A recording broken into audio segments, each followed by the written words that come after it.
কিয়ামতের আগে ইতাআতুজ যাওজা ওয়া হুকুকুল ছেলেরা কিয়ামতের আগে মাকে ভুলে যাবে, বাবাকে ভুলে যাবে, মাকে সম্মান করবে না, বাবাকে সম্মান করবে না। অথচ মাকে সম্মান করার জন্য বলেছে কি? আল্লাহ বলেন ওয়া কাদা রাব্বুকা আল্লা তা'বুদু ইল্লা ইয়্যাহু ওয়া বিল ওয়ালিদাইনি ইহসান। আল্লাহ বলেন ওয়া কাদা রাব্বুকা আল্লা তা'বুদু, ইবাদত হবে কার?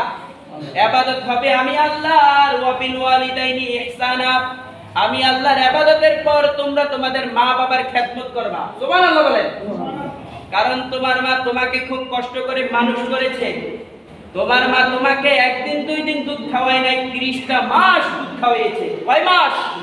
তোমার মা তোমাকে গর্ভে ধারণ করেছে, সে কথা কোরআনে আছে না নাই?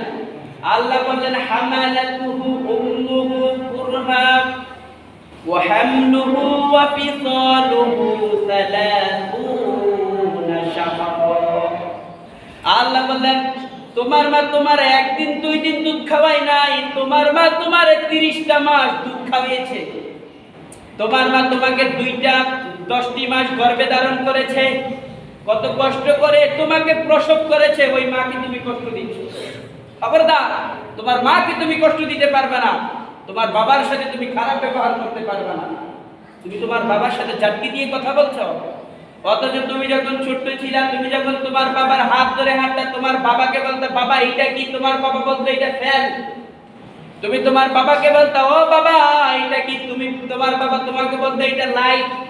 তুমি তোমার বাবাকে তৃতীয়বার আবার প্রশ্ন করতে বাবা এটা কি, তোমার বাবা বলতে এটা মোবাইল। চতুর্থবার বাবাকে আবার প্রশ্ন করতে বাবা এটা কি, তোমার বাবা বলতে এটা মাইক।